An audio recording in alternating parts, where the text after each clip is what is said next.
Senhor Deus, nós te damos graças porque o Senhor é o único Deus vivo e verdadeiro. Embora, Senhor, muitos não te conheçam, o Senhor se fez conhecido a nós através do teu Filho Jesus, segundo a revelação da tua santa palavra. E nós nos sentimos extremamente agraciados pelo privilégio de crer em ti e de também servir-te com as nossas vidas. Que o assunto que estaremos abordando neste momento seja dirigido pelo teu Espírito aos nossos corações, moldando a maneira de vermos a vida e também de vivê-la na tua presença. Nós rogamos ao Senhor pelas tuas misericórdias, especialmente por aqueles que se encontram afastados da comunhão do Senhor por causa do pecado. Que o Senhor nos use como igreja para que a tua palavra alcance todos aqueles que o Senhor deseja alcançar com a salvação. Nós pedimos ao Senhor essas bênçãos e rogamos por elas humildemente, em nome de Jesus. Amém. Bem, irmãos, o que acontece após a morte física é um daqueles assuntos mais inquietantes na história da humanidade. O que vai acontecer quando eu fechar os meus olhos e ver os meus dias interrompidos? Para uns, este assunto ele envolve um mistério e, portanto, evoca sentimentos de medo, de incertezas e até mesmo de desespero. Uma das experiências que vivenciamos no trabalho missionário por muitas vezes é de perguntar para as pessoas se elas têm certeza para onde elas irão após a morte. Geralmente, o que nós encontramos nas experiências evangelísticas são pessoas incertas, pessoas inseguras, pessoas com medo. E é isso que acontece com todos aqueles que não têm segurança da sua salvação. A morte é um motivo de medo, de desespero, e é exatamente isso que acontece com essas pessoas. Outros se recusam a acreditar que existe consciência após a morte, sendo ela o fim da existência humana. Então não tem nenhuma preocupação com a vida após a morte, porque acreditam de verdade que depois da morte elas simplesmente deixarão de existir. E entendem, nesse pensamento, dessa compreensão sobre a morte, entendem que devem viver intensamente a sua vida nesses dias, porque após a morte não tem mais nada o que experimentar. Entretanto, a Bíblia esclarece contra toda dúvida ou especulação que a morte não é o fim, mas a passagem inevitável para uma realidade eternamente irreversível. Não haverá reparação. Será uma realidade eternamente irreversível, tanto para o crente em Cristo Jesus, quanto também para o incrédulo nele. Depois da morte, o estado será irreversível por toda a eternidade. Quanto ao dia da nossa morte, só Deus conhece. Nós não sabemos. Como o reverendo João já disse aqui no púlpito, certa vez, quando nós nascemos, recebemos uma senha. Estamos esperando ser chamados. Essa é uma das grandes certezas que temos, né, na nossa vida, é que um dia nós morreremos, um dia teremos que enfrentar a nossa própria morte. Essa é uma das maiores certezas que nós temos. Agora, o dia e o modo, nós não conhecemos. Nós não conhecemos e realmente isto pode trazer uma certa ansiedade para o nosso coração. Então, é só uma questão de tempo, esse dia está chegando. Até lá, a Bíblia nos adverte a buscar o Senhor enquanto Ele pode ser achado e invocá-lo enquanto Ele está perto, pois vem tempos em que não será mais possível invocar o nome do Senhor para sermos salvos. Vem tempos em que não seremos mais ouvidos no clamor da nossa alma. Esta é uma certeza também que nós temos por parte das Escrituras. Este é o tempo, portanto, de crer em Jesus e de confiar na sua obra redentora, abandonando o pecado e servindo a sua vontade. Nós estamos sendo agraciados por Deus pela pregação bíblica nos nossos dias, nos chamando a servir a Deus, confiando na obra do Senhor Jesus Cristo, porque este é o tempo, não haverá outro tempo. Este é o tempo da oportunidade, e é agora, é hoje, a oportunidade que nós temos de invocar o nome do Senhor, e Ele nos ouvirá, e Ele virá ao nosso socorro. Então, esta é a oportunidade que temos na nossa vida. Então, considerando, diante de tudo isso, que Ele é o único que pode, após a morte física, destinar os crentes para a vida eterna com Deus, e manter sob eterna condenação os incrédulos. Não há nenhum outro nome pelo qual importa que sejamos salvos. Não adianta invocar os santos, não adianta invocar outros deuses, não adianta pagar penitências, pagar promessas. Não há outro meio pelo qual importa que sejamos salvos, senão invocando o nome do Senhor Jesus Cristo. Somente Ele tem o poder de fazer adentrar a presença eterna de Deus aqueles que nele creem e simplesmente manter aqueles que já receberam a sentença da morte por causa dos seus pecados. A Bíblia revela, do ponto de vista da teologia bíblica, que Moisés teve um encontro pessoal com Deus na antiga aliança.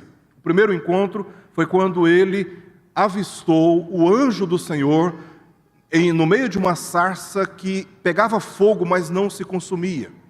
Ali, o próprio anjo do Senhor, uma representação ou uma manifestação teofânica de Jesus no Antigo Testamento, disse a ele: olha, tira as sandálias dos pés, porque o lugar que você está pisando é lugar santo. Ele estava literalmente diante da presença do Filho de Deus, diante da presença de Deus. Um outro momento em que Deus se revela a Moisés foi no Monte Sinai, quando ele recebeu as leis que deveriam ser anunciadas a toda a nação de Israel. Isso está registrado em Êxodo capítulo 3 e também em Êxodo capítulo 19. Então Moisés sobe no cume daquele monte e ali, no meio de uma nuvem, Deus se revela a Moisés.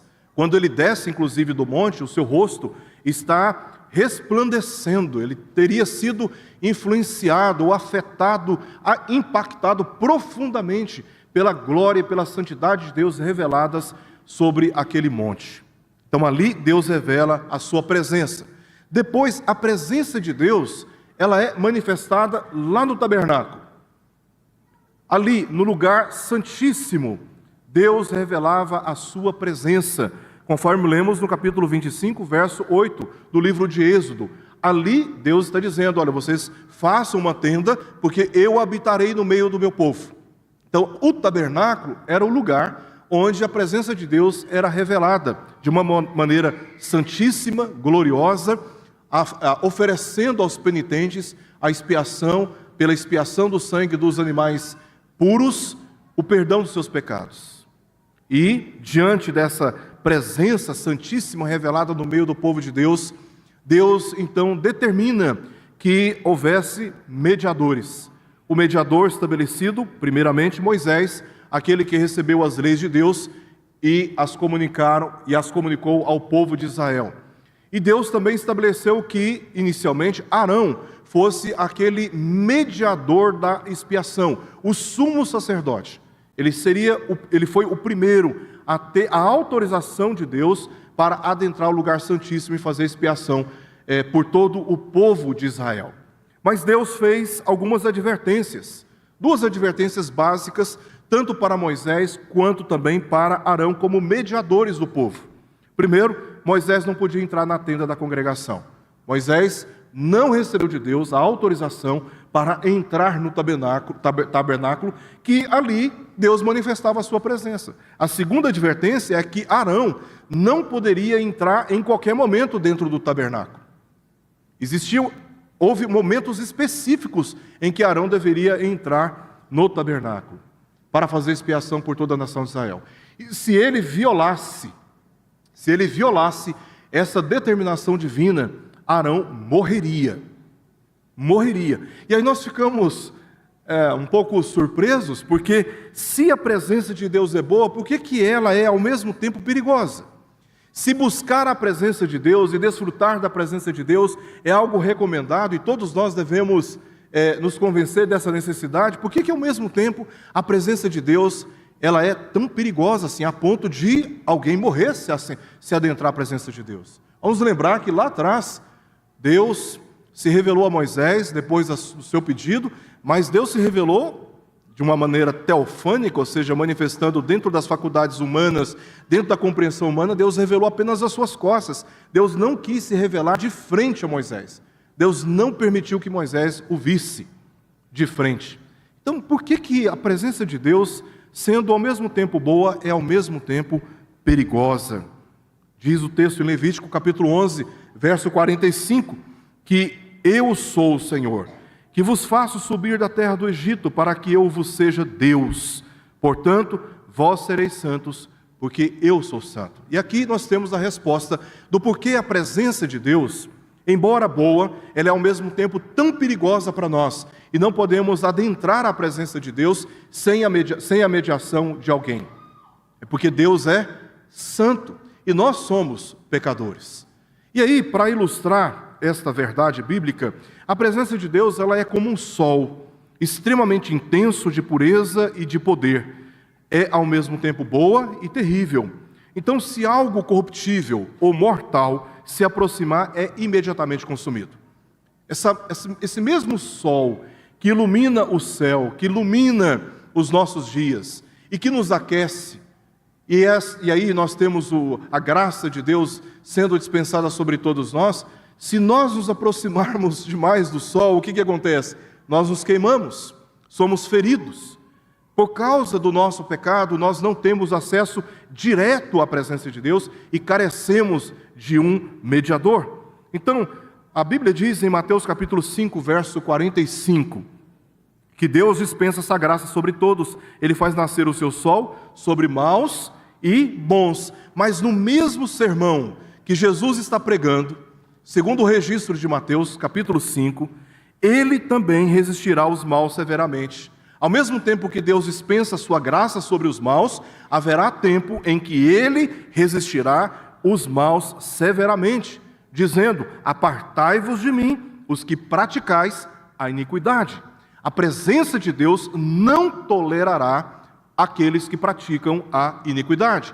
E esse tempo está chegando. E a razão absoluta desta conduta de Deus em relação aos que praticam iniquidade é porque Deus é santo. Então tudo tem a ver com quem Deus é, com a sua pureza, com a sua santidade, com o seu caráter puro. Tudo tem a ver com a autoridade de Deus, tudo tem a ver com quem Ele é. Deus é santíssimo, e a sua santidade é revelada pela retidão da justiça, resistindo o pecador.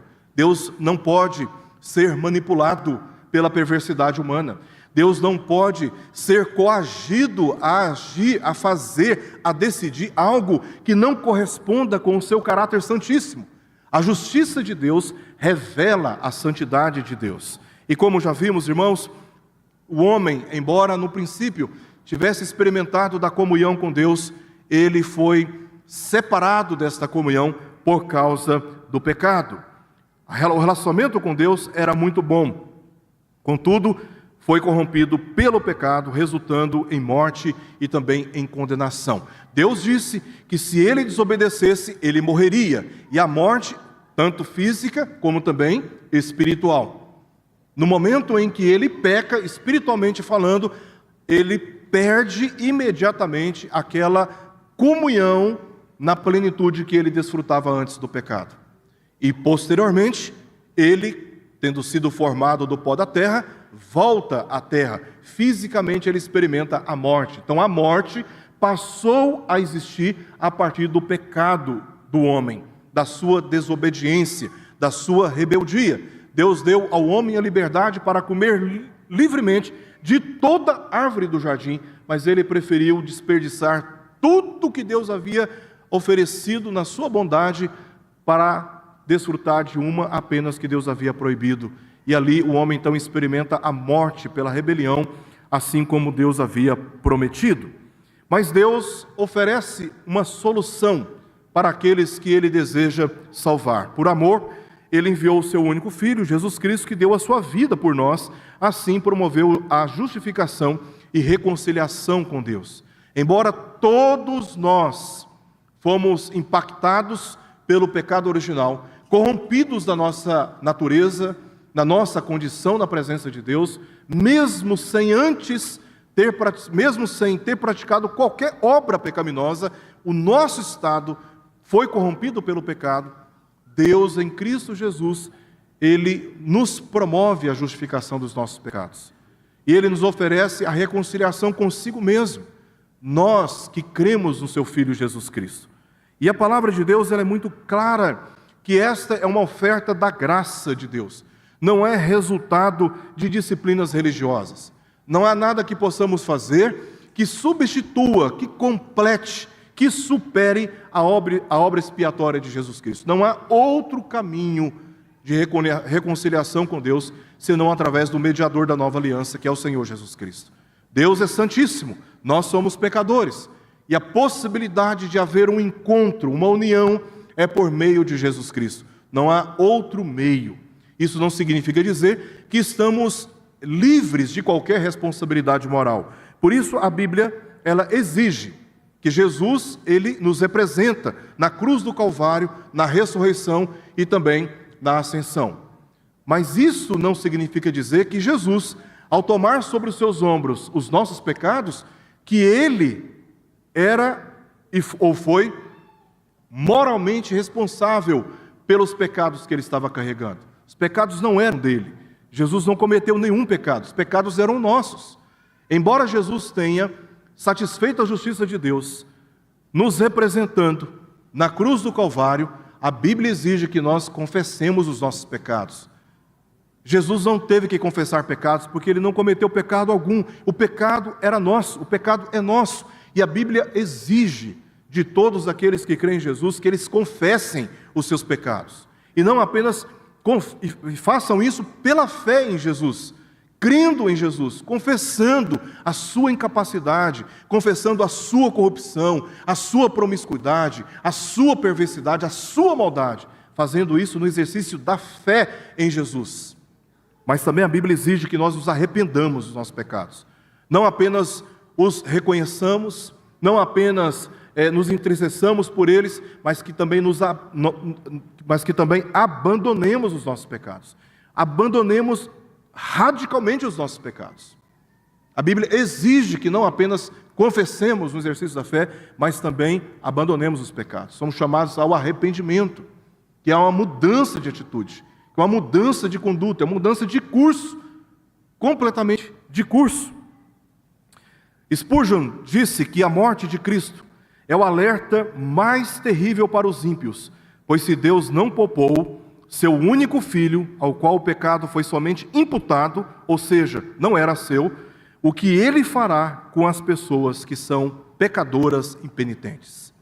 Se Deus foi capaz de punir tão severamente o seu único filho Jesus Cristo, imaginam o que ele fará com aqueles que são pecadores verdadeiros. Essa é uma advertência que a Escritura traz a todos nós, para que reconheçamos os nossos pecados e no exercício da fé, nos arrependendo deles, buscando aquele que é o único que pode nos garantir a vida eterna, que é a promessa para aqueles que creem em Jesus Cristo. Contudo, irmãos, para aqueles que negam crer em Jesus e que preferem se manter na condição de desprezo da cruz, da obra expiatória de Jesus, o problema do pecado continua. O problema do pecado continua. A sentença de morte proferida no princípio continua. Esses que negam a Jesus, que desprezam a obra redentora de Jesus, permanecem sob o estado de condenação e de morte. Jonathan Edwards disse: a terra é o único inferno que os salvos em Cristo suportam e o único paraíso que os descrentes desfrutam. Nós podemos ser aqueles que estão chorando enquanto os ímpios estão se alegrando nas suas profanações. Mas vem dia em que isso será invertido, que nós haveremos de desfrutar da alegria ao amanhecer, enquanto eles serão destinados a eternos sofrimentos, porque eles permanecem sob o estado de condenação, sob o estado de morte eternas. Então, para aqueles que negam crer em Jesus e preferem confiar mais nas suas obras em matéria de salvação do que se render humildemente na presença do Senhor no exercício da fé, o problema do pecado permanece. Então nós veremos aqui 3 pontos sobre o estado de condenação, a realidade da condenação eterna e da morte. Nós veremos primeiramente a realidade, o estado e depois o lugar para onde os condenados são destinados. Para aqueles que não creem em Jesus, o que os aguarda de modo rígido, fiel, é o que a Escritura revela, é um estado terrível de condenação eterna. Primeiramente, sobre a realidade da morte eterna, da condenação eterna. É certo que alguns tentam negar a realidade dessa futura condenação, argumentando a favor da virtude de que Deus, sendo amoroso, jamais destinaria pessoas para um eterno estado de tormento. Muitos falam isso, né?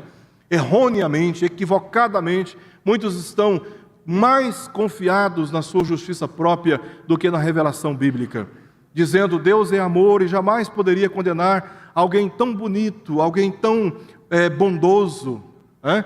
Estão pensando de modo equivocado do ponto de vista bíblico, porque a Escritura revela que esta compreensão ela está completamente equivocada. Ele não deixará impune os que negam o seu Filho e permanecem rebeldes. Deus não permitirá que pecadores que praticam a iniquidade, que são insistentes, são impenitentes no pecado, Deus não permitirá que sejam impunes. Pelo contrário, o amor e a justiça estão unidos na mesma pessoa, salvando crentes e condenando os incrédulos. E é exatamente isso que a justiça faz. Diz em Mateus 3, 11 a 12: Eu vos batizo com água para arrependimento, mas aquele que vem depois de mim é mais poderoso do que eu, cujas sandálias não sou digno de levar. E aí João Batista está dizendo: Ele vos batizará com Espírito Santo. E ele estará trazendo não apenas o batismo com o Espírito Santo, ele estará trazendo também o batismo com fogo. E aqui, irmãos, não tem nada com irreverência na hora do culto, não tem nada a ver com fortes emoções na hora do culto, não tem nada a ver com experiências extraordinárias e subjetivas da fé. Aqui é julgamento mesmo, tá? Fogo. Porque o texto continua dizendo: a sua pá ele a tem na mão e limpará completamente a sua eira, se referindo aqui à justiça. Recolherá o seu trigo no celeiro, é o batismo com o Espírito Santo, a obra redentiva. O Espírito Santo concede vida àqueles que estavam mortos e lhes permite, uma vez regenerados, lhes permite crer em Jesus, porque o próprio Deus transmite fé a esses corações. Esse é o verdadeiro batismo com o Espírito Santo. É o primeiro batismo que nós experimentamos. O segundo batismo é o batismo com água, o batismo ritual, selando externamente aquilo que já é uma realidade interior. Então, o próprio Jesus, ele trouxe o batismo com o Espírito Santo, uma referência à obra da redenção, mas ele também trará batismo com fogo, se referindo aqui à condenação. Ele queimará a palha em fogo inextinguível. Então, o amor e a justiça de Deus se revelam em Cristo Jesus, salvando os crentes e condenando os incrédulos. Então, a vinda de Jesus é uma vinda que traz uma imensa responsabilidade para a humanidade, porque aqueles que creem serão salvos, os incrédulos serão severamente punidos. Em Mateus 25, 46, nós vemos mais um testemunho dessa realidade. Irão estes para o castigo eterno, porém os justos para a vida eterna. Não há uma terceira via, não há uma negociação entre esses dois caminhos. Uns serão destinados para o castigo eterno, enquanto outros para a vida eterna. Em 2 Pedro 2,9 nós lemos: é porque o Senhor sabe livrar da provação os piedosos e reservar, ou apenas manter, sob castigo os injustos para o dia do juízo. Há um dia em que esse julgamento será revelado duramente. Deus, nós precisamos compreender que Deus é amor, mas amor não é Deus. Ele pune pecadores e revela a sua retidão. A ideia de que Deus é amor, de que Deus é bondade, jamais punirá o transgressor, o que pratica a iniquidade, o perverso, o mal, é uma ideia equivocada do ponto de vista bíblico. Em 2 Tessalonicenses, capítulo 1, versos 6 a 9, nós lemos: se de fato é justo para com Deus que Ele dê em paga tribulação aos que vos atribulam, e a vós outros que sois atribulados, alívio juntamente conosco, quando do céu se manifestar o Senhor Jesus com os anjos do seu poder em chama de fogo, preparado para revelar a sua justiça, tomando vingança contra os que não conhecem a Deus, os incrédulos, e contra os que não obedecem o Evangelho de nosso Senhor Jesus, aqueles que conheceram o Evangelho, mas decidiram se manter em estado de rebelião. Estes sofrerão penalidade de eterna destruição, banidos da face do Senhor e da glória do seu poder. Então, Deus é amor, mas Deus, sendo amoroso, não significa dizer que Ele é um juiz omisso. Ele não é um juiz omisso. Ele não tem os seus olhos tapados para a iniquidade praticada no mundo, e haverá de julgar a todos segundo as suas obras. Ao negar essa realidade, nega-se que Ele seja santo e justo, e isso é mais uma ofensa. É mais uma ofensa contra o Senhor. Negar que Ele está preparado para punir severamente, em estado eterno, aqueles que não creem e aqueles que são rebeldes. Em segundo lugar, o estado de condenação. Qual será a condição daqueles que serão destinados para o castigo eterno? As Escrituras, indubitavelmente, não apenas admitem a realidade, como vimos aqui, desta condenação, como também descreve como um estado da existência humana sob profundas e intermináveis angústias. Então, uma vez morta, uma vez que um incrédulo morre, ele é inserido a um estado eterno, que a Escritura ela descreve com muita riqueza qual será esse estado. Primeiramente, diz o texto em Mateus capítulo 25, verso 30, que o servo inútil será lançado para fora da presença do Senhor. Nas trevas, ali haverá choro e ranger de dentes. Então, o estado dos condenados será um estado de trevas. A ideia transmitida por essa fria realidade tenebrosa não é meramente de um lugar sem luz, como nos parece numa leitura literal, mas de tristeza, de melancolia, de horrível opressão, semelhante a um confinamento. Aqueles que praticam, que transgridem a lei, no regime, acho que antigo, militar, que eram confinados. Gente, não tem pior tortura do que essa. Porque se alguém te tortura fisicamente, o seu corpo ele é restaurado, as feridas podem ser tratadas e curadas. Mas o pior sofrimento não é o sofrimento físico, é o sofrimento emocional ou o sofrimento espiritual. Você ser confinado de relacionamentos, você ser privado da luz, é uma tortura extremamente dolorosa praticada contra as nossas emoções. E qual será o estado? A primeira descrição que a Bíblia dá daqueles que serão destinados eternamente para a condenação é de um estado de confinamento, onde a alma será torturada, oprimida pela tristeza, pela frieza, pela ausência de qualquer sinal de bondade e de alegria. Esta é uma realidade fria, não há qualquer sinal de bondade, não há qualquer sinal de amor, de prazer ou de alegria, pois não existe qualquer relação com a fonte divina. Por isso é treva, não há sinal de luz. Não há sinal de luz. É treva, é solidão. Essa é uma realidade fria, descrita pela Escritura para aqueles que são incrédulos, impenitentes e que haverão de receber essa sentença final. Em segundo lugar, quanto ao estado, a Bíblia também descreve que será de intensa aflição. E o texto continua dizendo, aí um destaque no mesmo verso, em Mateus 25, 30, ali haverá choro e ranger de dentes. Um choro, irmãos, interminável. Como essa realidade é profundamente espiritual, as palavras aqui, elas dão ideia, não na sua exata descrição, mas elas nos dão uma ideia geral e verdadeira desse estado de choro interminável e de ranger de dentes. Em que circunstâncias podemos chegar a ranger os dentes, senão por uma intensa aflição? Uma intensa aflição. Também a Bíblia descreve como um estado de banimento da presença de Deus em Mateus 25, 41. Então, o rei dirá também aos que estiverem à sua esquerda: apartai-vos de mim, malditos, para o fogo eterno preparado para o diabo e os seus anjos. Então, serão estes banidos da presença do Senhor.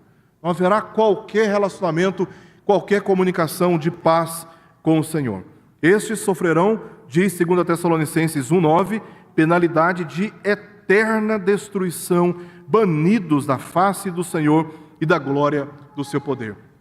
Nós vimos aqui, no último estudo, uma das descrições da vida eterna é de acolhimento na presença de Deus. Aqueles que serão punidos severamente, sentenciados eternamente no dia do juízo, eles serão, ao contrário dos que têm a vida eterna por crerem em Jesus, eles serão banidos, separados de tudo que se refere a bom, a tudo que se refere ao prazer, à alegria, à paz, serão completamente privados da presença do Senhor. Mas a Bíblia não descreve apenas a realidade dessa condenação contra todas as incredulidades e especulações vazias de afirmações bíblicas. A Bíblia também descreve o estado, como vimos aqui, um estado espiritual terrível, mas a Bíblia também descreve o lugar para onde os incrédulos serão destinados. As Escrituras descrevem que estes incrédulos eles serão destinados a sofrer os eternos flagelos da ira de Deus. E a descrição mais conhecida por todos nós é a descrição do inferno. Diz o texto em 2 Pedro, capítulo 2, verso 4: Deus não poupou anjos quando pecaram, antes precipitando-os no inferno. E a palavra que aparece aqui é tartarô no grego, tendo como referência a morte. Então a morte é um lugar também, um lugar de morte, né? Não é apenas um estado, mas é também um lugar mortificado. Pois Salmo 16, 10 diz: pois não deixará a minha alma na morte. A palavra em hebraico aqui é Seol ou Sheol.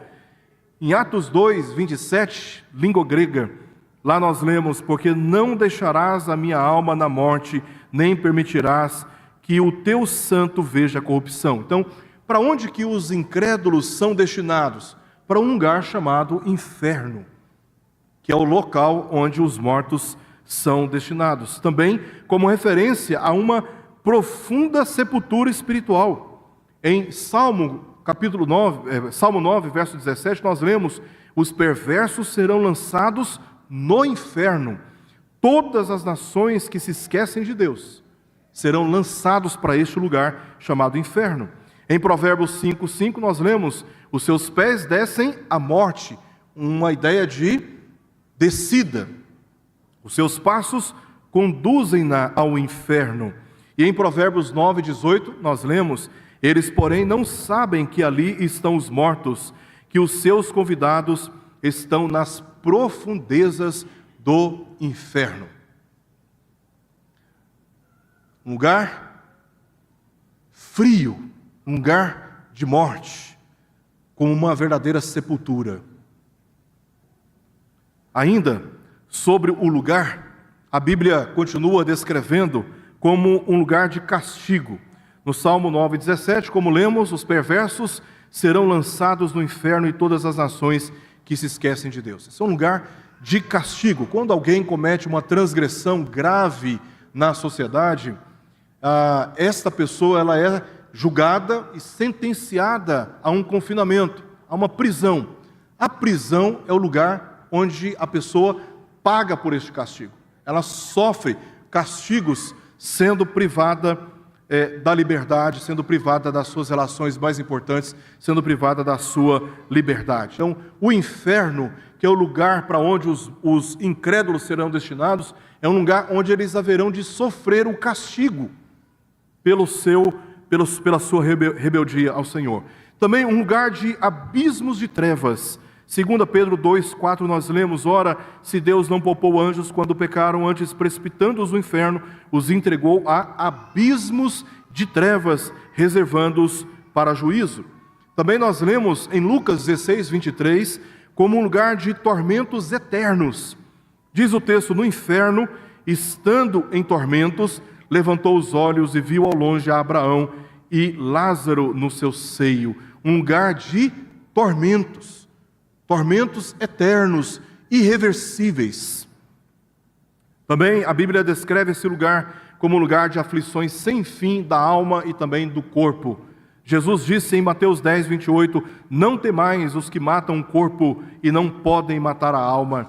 Temei antes aquele que pode fazer perecer no inferno tanto a alma quanto o corpo. O corpo, irmãos, do crente, uma vez sepultado, no dia do Senhor será ressuscitado e integrado à alma viverá este eternamente na presença do Senhor.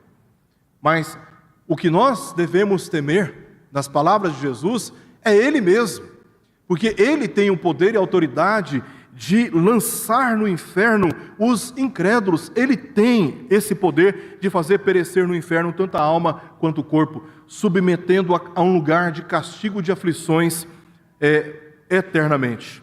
Também a Bíblia descreve o lugar como um lugar de penalidade irrevogável.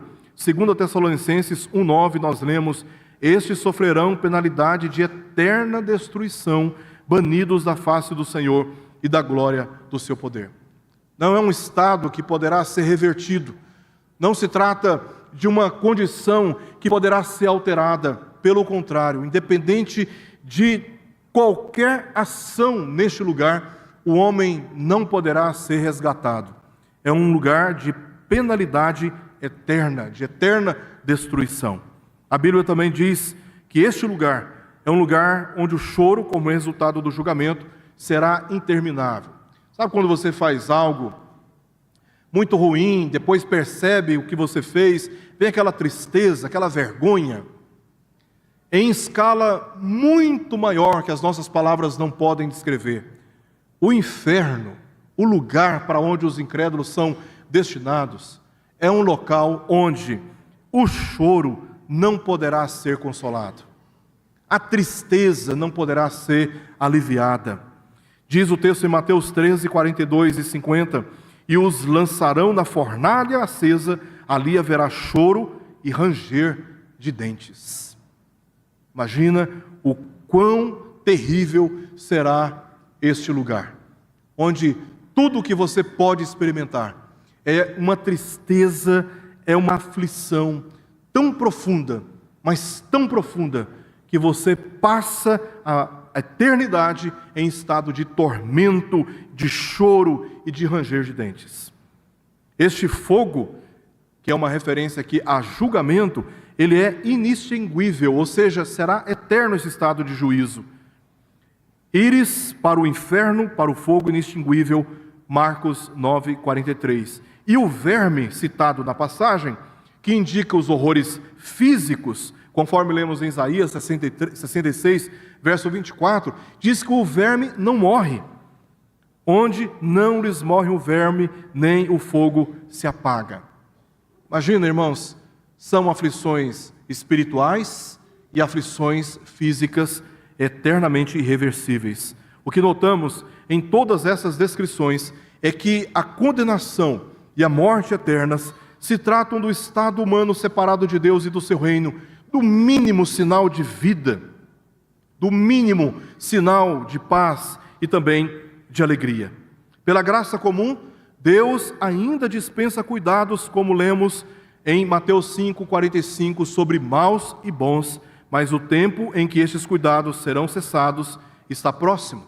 Em Apocalipse, capítulo 14, versos 9 ao verso 11, nós lemos: seguiu-se estes outro anjo, o terceiro, dizendo em grande voz: se alguém adora a besta e a sua imagem, e recebe a marca na fronte ou sobre a mão.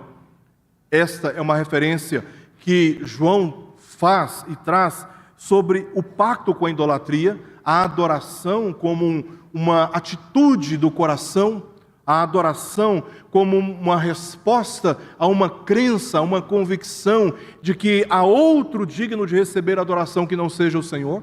E a marca na fronte e também sobre a mão é um sinal externo deste pacto com a idolatria. Esta besta citada aqui, lá no livro de Apocalipse, no capítulo 13, quando João começa a descrever sobre as bestas, lá ele cita duas bestas que ele teve na sua visão: a besta que emerge do mar e a besta que emerge da terra. A besta que emerge do mar é aquela que representa, na visão de João, o sistema político e perverso do mundo. Representado nos seus dias, de uma maneira mais objetiva, a grande Babilônia, que depois ela cai, se não me engano, no capítulo 16, a queda da Babilônia como símbolo de um governo humano rebelde e perverso na presença de Deus. Aí ele cita, na sua visão, uma outra besta, a besta que emerge da terra, que depois, mesmo no livro do Apocalipse, essa besta é descrita como falso profeta. Essa besta que João vê descreve a realidade da falsa religião no mundo, da idolatria que há no mundo. Então, por isso que João está dizendo sobre se alguém adora a besta, se alguém se compactua com a idolatria, os idólatras que internamente e externamente mantêm este pacto idólatra, diz aí na sequência do texto, também esse beberá do vinho da cólera de Deus preparado sem mistura do cálice da sua ira. Aqui é o anúncio da punição. Os idólatras, eles serão punidos. E quando João tem essa visão do cálice da cólera de Deus, preparado sem mistura, está dizendo que essa punição, ela não terá qualquer sinal de atenuante, de misericórdia. Será implacável. A justiça de Deus será implacável. Nós ainda podemos desfrutar da paciência de Deus, da longanimidade de Deus, mas nesse dia não haverá atenuante. Será um vinho preparado da cólera de Deus sem mistura. Será a justiça de Deus implacável. Então o apelo, o clamor, o choro, o desespero não atenuará a aplicação da reta justiça de Deus naquele dia. E ele continua: e será atormentado com fogo e enxofre diante dos santos anjos e na presença do Cordeiro. Essa aqui é uma referência ao castigo, a tudo que nós vimos sobre a realidade, o estado e também o lugar. E será atormentado com fogo e enxofre diante dos santos anjos e na presença do Cordeiro. E por fim, nessa passagem, João descreve o tempo, a duração desse castigo, dizendo: a fumaça do seu tormento sobe pelos séculos dos séculos e não tem descanso algum, nem de dia, nem de noite, os adoradores da besta e da sua imagem, e quem quer que receba a marca do seu nome. Os crentes, eles estão sujeitos ao sofrimento desta vida terrena, porque a igreja, ela está atravessando o deserto da grande tribulação, e este é o motivo do seu choro. Mas, ao chegar na terra prometida, na Nova Jerusalém, quando a igreja chegar ao dia da sua esperança, quando Cristo vier, e então transformar aqueles que estão vivos, ressuscitar aqueles que já teriam morrido, então estes serão introduzidos na presença e no gozo eterno de Deus. Então nós estamos atravessando esse período de tribulações, estamos atravessando o deserto, mas nós estamos caminhando para uma esperança, e nesse dia o Senhor enxugará todas as nossas lágrimas. No Salmo 35 nós lemos: porque não passa de um momento a sua ira, o seu favor dura a vida inteira. A graça de Deus, o prazer de Deus, a alegria de Deus, reservadas para todos aqueles que creem no seu Filho, serão eternas. Ao anoitecer pode vir o choro, mas a alegria vem ao amanhecer. Em Apocalipse 7,17 nós lemos: pois o Cordeiro que se encontra no meio do trono os apacentará e os guiará para as fontes da água da vida, e Deus lhes enxugará dos olhos toda lágrima. O deserto já passou, as tribulações já passaram, o peso insuportável do pecado terá passado. Agora é o momento de recebermos o consolo do Senhor e vivermos eternamente na sua presença. Porém, os incrédulos lamentarão por toda a eternidade. Mais terrível lugar é o que as Escrituras chamam de lago de fogo, onde diz em Apocalipse 20, 7 a 15, o próprio inferno, o diabo e os incrédulos serão lançados. Se o inferno é um lugar terrível, imagina, o inferno será lançado no chamado lago de fogo. É o estado eterno de sofrimentos inefáveis. Nossas palavras são insuficientes, a parte das descrições bíblicas apresentadas até aqui, para descrever quão profundo sofrimento está reservado neste lugar, onde o clamor nunca será ouvido. Nunca será ouvido. Para terminar, como que nós precisamos lidar com este assunto? E certamente, num momento como este, ouvindo sobre essas descrições, o coração fica um pouco apertado. A gente sente um pouco de ansiedade, especialmente pensando em pessoas que nós amamos e que ainda permanecem rebeldes na presença de Deus, desprezando o nome do Senhor. Como nessa semana testemunhamos uma grave profanação da simbologia da última ceia de Jesus com os seus discípulos. Nós ficamos olhando para aquilo e ficamos assim, um pouco aborrecidos, indignados, mas nós temos o consolo da parte de Deus de que a justiça vem. É só uma questão de tempo, mas também nos preocupamos, irmãos, com pessoas que nós amamos, estão próximos a nós. O que fazer, irmãos, diante de tudo isso? Primeiro, irmãos, aqueles que estão me ouvindo, inclusive pela internet, diante dessa justiça revelada pelas Escrituras e da severidade da aplicação de toda essa justiça, conforme vimos até aqui, o apelo que eu deixo a todos, o apelo sincero e carregado de sincero amor a todos, é que creiam que Jesus é o único e suficiente Salvador dessa terrível condenação, a qual justamente recebemos por nossos pecados. Esse é o apelo que eu deixo a todos, que se arrependam dos seus pecados, que creiam em Jesus Cristo, porque Jesus é o único que pode trazer salvação deste estado terrível de condenação que vem. Irmãos, vem não apenas no dia de Cristo, mas até esse dia poderemos ser encontrados pela nossa própria morte e precisamos ter a certeza de que estaremos com o Senhor. Precisamos ter a certeza de que desfrutaremos da presença, da doce presença do Senhor Jesus Cristo, o Filho de Deus.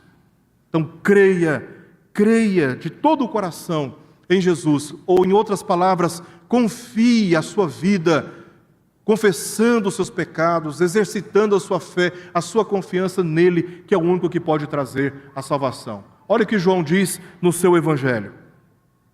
Capítulo 3, versos 16 a 18. Porque Deus amou ao mundo de tal maneira que deu o seu Filho unigênito, para que todo o que nele crê não pereça, mas tenha a vida eterna. Foi por isso que Deus enviou o seu Filho, e nele revelou o seu amor por nós. O próprio Deus tem interesse de livrar a nossa alma desse estado de condenação. E a verdade está sendo anunciada a esta geração, para que creia em Jesus Cristo, o único Filho, o Filho unigênito de Deus, para que não pereça, mas tenha vida eterna. Porquanto Deus enviou o seu Filho ao mundo, não para que julgasse o mundo, mas para que o mundo fosse salvo por ele. Quem nele crê não é julgado, a justiça já foi cumprida em Cristo Jesus. Essa justiça já foi satisfeita em Cristo Jesus. O que não crê já está julgado, porquanto também foi julgado, sentenciado no princípio, no pecado, porquanto não crê no nome do unigênito Filho de Deus. A sentença já foi dada, a sentença de morte já foi dada no princípio. A única possibilidade de sermos livrados é se, mediante a palavra da verdade, crermos em Jesus e recorrermos a Ele, que é o único mediador, à presença santíssima do Deus que está assentado no alto e sublime trono. Por fim, advertindo esta geração para que creia nele e se arrependa dos seus pecados, a fim de que, crendo, seja justificada pela fé da condenação e da morte eterna. Há muitos entre nós que precisam ouvir a mensagem do Evangelho e a advertência para que creiam em Jesus, pois vem um dia em que todas as nossas obras serão julgadas. Todas as nossas obras serão julgadas.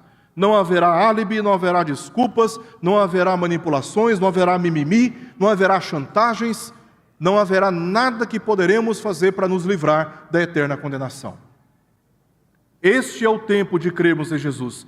E todos precisam tomar conhecimento dessa verdade em Goiânia, no estado de Goiás, no Brasil e entre as nações. E é responsabilidade nossa levar essa mensagem do Evangelho a todos quantos ainda não tiveram contato com Ele e aqueles que já tiveram contato, mas permanecem rebeldes, para que usem deste tempo como um tempo de oportunidade para que confessem o Senhor Jesus Cristo como Salvador e Redentor de suas almas. Amém?